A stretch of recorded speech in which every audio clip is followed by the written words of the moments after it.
Hi Pisces! Welcome po sa ating channel at ito ay inyong Daily Gabay Tarot reading for August 18, 2024.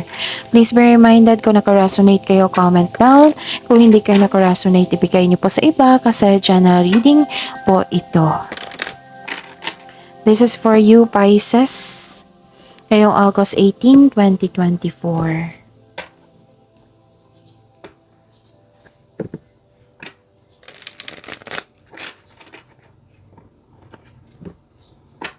Maraming salamat po sa inyo patuloy na suporta at maraming salamat din po sa mga hindi nag-skip ng ads.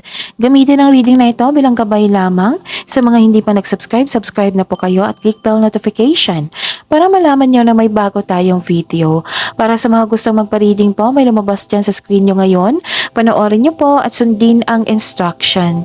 Calling the attention sa mga suki ko dito na Pisces. Open na po ang inyong Monthly Gabay Tarot reading for September 2024. May 6 months from now reading din tayo at love life reading. So message me Pisces for schedule. Maraming salamat po.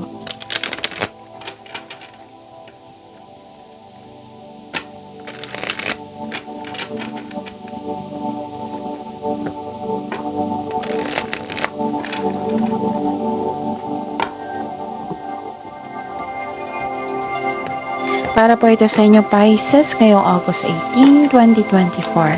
Spirits Guide, mga ganap po para ka Pisces. Ngayong August 18, 2024, I need 3 cards po.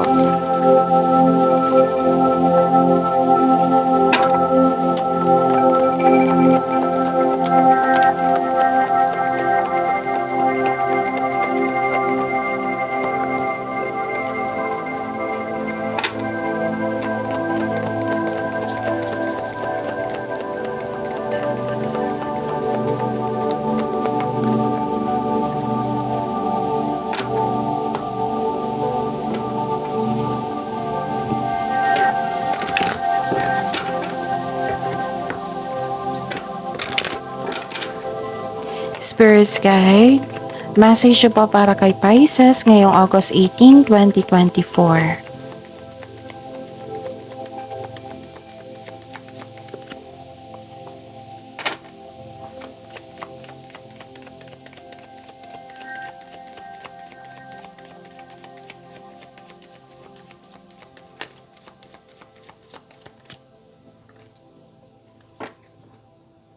Okay. Ngayong August 18, 2024 Pisces, may nakita ko dito may kausap ka. Pwedeng mentor, advisor, elders. Pwedeng mother figure po ito or boss or amo mo. Na nagbigay siya ng protection, nagbigay din siya ng authority and power.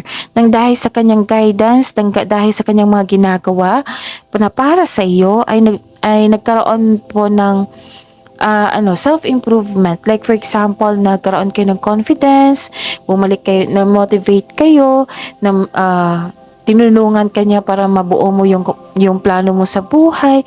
Nagbigay din ito ng authority sa inyo Nagbigay din ng protection sa inyo.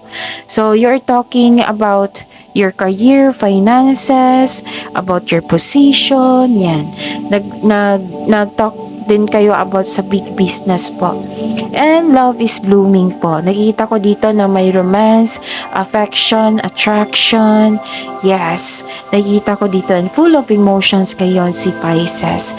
Nakikita ko dito nahihirapan ka sa paggawa ng desisyon. Parang may sacrifice kayo or you felt guilty.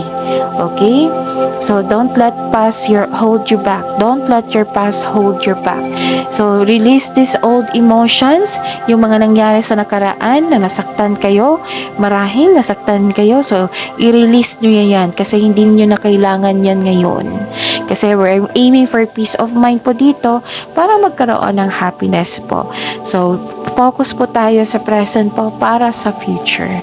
Okay? Kung gusto mo na magkaroon ng yung ma-express mo ito ng tama, then free yourself from these heartaches. Free yourself from this past emotion. Kasi old na to Nangyari na ito.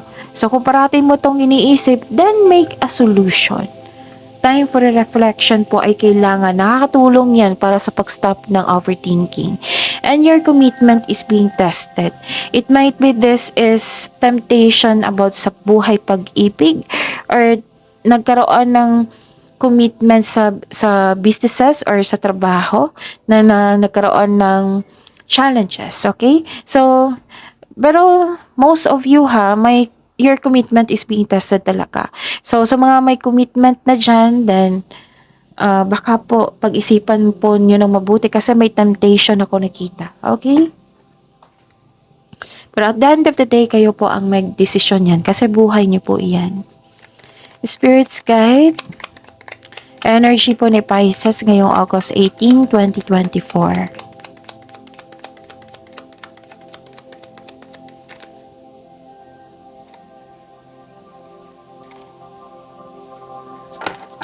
And the clarification of this card po.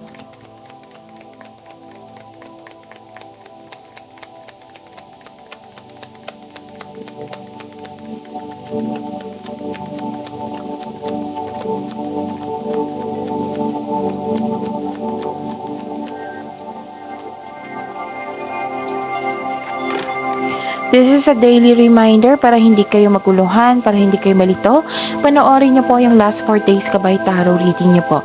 Like for example, napanood nyo ito ngayong August 18, 2024. Panoorin nyo po yung August 17, 16, 15, and 14. Kung may nakita kayo or narinig kayong repeating message, kailangan nyo po yan bigyan ng atensyon. Kung maaari po, bigyan nyo po ng solusyon at aksyon. Again, calling the attention sa mga suki ko dito na Pisces, open na po ang inyong monthly kabay tarot reading for September 2024. May 6 months from now reading din tayo at love life reading po. So message me Pisces for schedule. Maraming salamat po. So what is your energy today, Pisces? Nakikita ko dito na umiwas kayo sa taong mahilig magmanipula. May selos pong ganap. Okay? May tao pong hindi totoo sa iyo. Okay?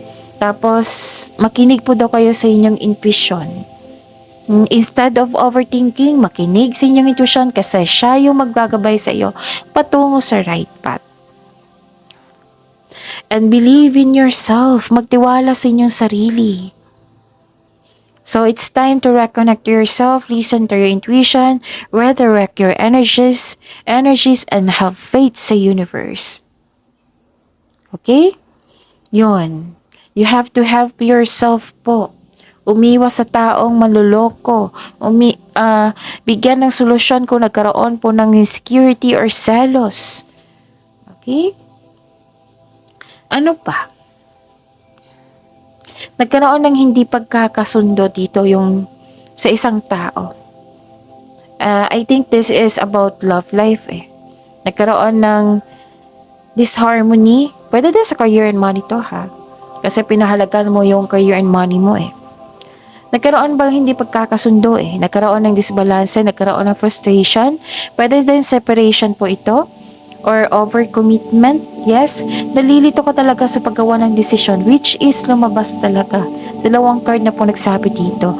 Nalilito ka sa paggawa ng desisyon. It might be nalilito ka sa paggawa ng desisyon kasi wala kang konkretong plano pa. Wala pang konkretong plano. So, make kasi gagawa kayo ng desisyon eh. Make a concrete plan without rushing. Okay? Huwag niyong madaliin. Huwag niyong i-push. Huwag niyong i-pressure yung sarili mo kasi una-una sa lahat, kakampi mo yung sarili mo. Pisces. Okay.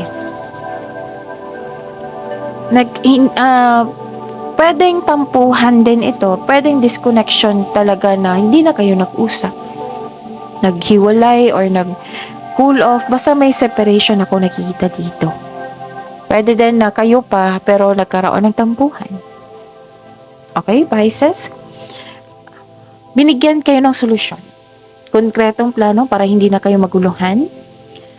Don't rush things. Pag-isipan ng mabuti. One at a time. Relax. maging kalma para magkaroon ng pagbalanse sa inyong emotion. And kung mahilig kayo sa journal or diary, isulat nyo lahat yung nararamdaman nyo para masuri nyo kung ano yung punot dulo sa nagkaroon kayo ng disharmony. Kung pwede din na humingi kayo, like nito, humingi kayo ng advice sa isang tao na pwedeng, ano to elders, basta ma-wiser, oo. Okay? So, para malaman mo yung solusyon. Pero yung binigay na solusyon talaga dito is, uh, give yourself a freedom. Huwag nyong i-pressure yung sarili nyo. Kasi, una-una sa lahat, kakampi mo yung sarili mo. Kung gusto mong maayos yung hindi pagkakaunawaan po, Pisces, ayusin mo yung sarili mo. Iwala mo na yung nararamdaman mo sa nakaraan. Seek forgiveness for yourself. Kasi tuloy-tuloy na yan kung papatawarin mo yung sarili mo, tuloy-tuloy na yan. Mapatawad mo siya, mapatawad mo yung nangyari, and malet go mo itong mga nangyari sa nakaraan. Okay? So, yun. Tulungan niyo po yung sarili niyo. Okay? Dito pa lang, don't let your past hold you back. Spirits Guide, Career and Money po ni Pisces ngayong August 18, 2024. So, si Cancer din na may problema. Sa buhay, pag-ibig, sa connection sa isang tao. And the clarification of this card po.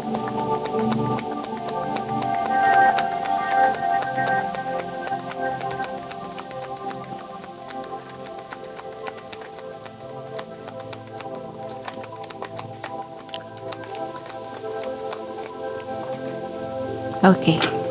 This is your career and money, ha? Pisces. Tingnan natin. Andito pa rin hindi ka makagawa ng desisyon. 3 cards na po nagsabi dito. Tapos, kitang-kita ko talaga na some of you pinupush yung sitwasyon para magkaroon ng solusyon. Huwag nyo talaga, kaya sa'yo magkaroon ng niyan. Mabibigatan ka niyan, ma-exhausted ka. So, another card na po nagsabi dito, konkretong plano.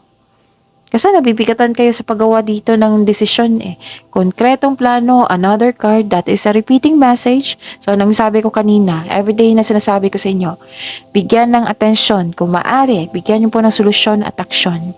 Be confident din. Kasi kailangan sa pag-ayos mo sa inyong concern, sa paggawa mo sa inyong desisyon, para makagawa ka ng desisyon, kasama na po yung pagkakaroon ng confidence sa sarili. Magtiwala sa inyong sarili. Huwag niyong hayaan na ma-down kayo, kundi tulungan niyo po yung sarili mo. Kung may expectation ka sa ibang tao na hindi niya nabigay, then kayo, tulungan niyo po yung sarili niyo. Kasi we cannot please everyone. Mag-ingat sa taong masakit kung magsalita. Okay? May selos po ako nakikita dito. Yes. Nakulang sa pasensya. May nakita talaga ako dito. Tingnan natin, ha. Okay. It might be, okay. Nakikita ko dito na parang ini-ignore mo yung mga nangyari. Na alam mo, sa isip mo, sa nararamdaman mo na magkakaroon talaga ng problema, niyan. Oo. Kailangan ng bigyan ng agarang aksyon, atensyon. Kasi may naulit na problema na nagdulot ng trauma sa'yo. At nakikita ko dito, iniiwasan mo. Or pinupush mo na magkaroon ng solusyon. Pwede din, ayaw mo rin alamin kung bakit ito naulit. So, ang sabi po ng card dito, bigyan ng atensyon. Hanapan ng solusyon upang sa kayo maiwasan ito. Okay? So, help yourself. Nakikita ko dito. Okay, na yun. Spirits guide. Love life, self-love, partnership, and romance devices ngayong August 18, 2024.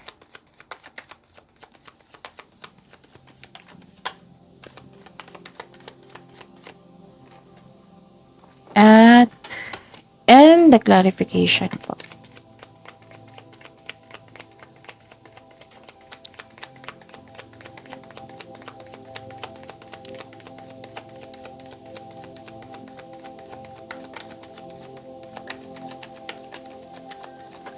Okay, nahulog. Maraming salamat po sa patuloy na tiwala at suporta sa ating channel. At maraming salamat din po sa mga hindi nag-skip ng ads. May lumabas dyan sa screen nyo ngayon, panoorin nyo po. Kung gusto nyo po iyan, then follow instruction. Okay. Wow, this is good. Wow, may improvement ha. Development to. Ang ganda, ang galing. I'm happy for you. Pisces. Nakikita ko kasi dito yung pagbalanse, 'di ba? Nakiusap yung cards mo dito na maging kalma, magkaroon ng pagbalanse sa inyong emotion. Ginawa mo nga. Wow, ang galing. Which is very good. Pisces, kasi tinutulungan mo talaga yung sarili mo. And nakikita ko dito na okay, sa mga single dito, buhos ang oras mo sa pag-aaral, trabaho, wala ka ng time sa sarili mo. So, kailangan po daw dito bigyan ng panahon sa inyo sarili. Ganun din sa mga marelasyon. Panahon po sa sarili at sa pamilya, sa partner. Huwag niyong hayaan na magreklamo yung partner niyo na kulang ka ng time sa kanila. Make them happy also. And I'm sure magiging happy ka rin kung happy sila. Okay, nagkaroon po ng stability. Ang galing, ang ganda. Nagkaroon ng pagkakaisa po. May party nga dito. Pwede din, basta pagtipon-tipon to. Yung kasiyahan buhat sa paglilibang, nagkaroon ng balance schedule, panahon sa sarili, sa pamilya, sa inyong partner. Oo, ang galing. At nag-iisip ka din dito kung magbabiyahe ka ba or hindi. Nagbabalanse ka dito.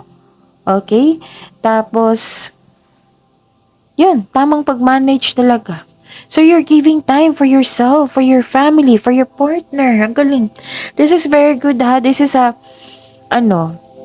happy for you, Pisces. Kasi gumagawa ka talaga ng paraan. Ang galing. Alam mo na nakakasama na to sa akin kung sobra na ako sa trabaho, na nakakasama na to sa amin, sa connection namin kasi sobra na ako sa trabaho, so bigyan ko ng panahon. Galing. And actually may celebration, 'di ba? Dalawang card na po nagsabi dito, may celebration. Pero parang parang ipagbubukas mo pa ito kasi gusto mo magpahinga, pinili mo magpahinga kasi pagod ka. It may be pagod ka sa nararamdaman mo, pagod ka sa dami ng trabaho. Para na-drain ka dito okay. Some of you na-drain talaga yung energy. Like for example, di ba sabi ko sa inyo may pwedeng na-postpone, pwedeng nagkaroon ng naganap o nangyari siya. Pero partying too much to Kung may kasama kayong lasinggero-lasinggera, kung pwede po daw, umiwas po daw kayo. Pisces. Why? Kasi may nakikita ko dito may ganap na pinagchichismisan ka. May boundary issues. Marahil ito ng dahilan para ma-express yung emotions mo. Gusto mo mag-party ng mag-party. Pero at the end of the day, kayo naman po yung masusunod po kasi buhay niyo po yan. Pero may nakita talaga ako ditong tension sa isang tao, connection, chismis, boundary issues, yung hindi maganda ang turing niya sa'yo. May nakikipag-inuman, nakipag-flirt, magkakaroon ng affair, yun. Pwedeng concern mo ito sa person mo sa kapwa mo. O pwede din hindi sa person mo. Basta may concern kayo sa isang tao. Okay? Maari yan yung concern mo. Maari din kayo ito. Kasi nakita ko dito na may celebration eh. Okay? Pero, please give an attention na may tao talagang hindi totoo sa inyo. Kaya nga, pinupush kayo ng cards nyo dito na kailangan nyo mag-connect sa inyong intuition. Okay? Know your worth, protect your inner peace, accept and move forward towards your goal. Okay? So, focus on positive affirmation, positivity, para hahatakin mo tuloy-tuloy yung pasok ng blessings. Okay? That is your reading, Pisces. See you tomorrow. Please like, subscribe, and click the button for notification para updated po kayo sa daily tarot reading natin. Maraming salamat.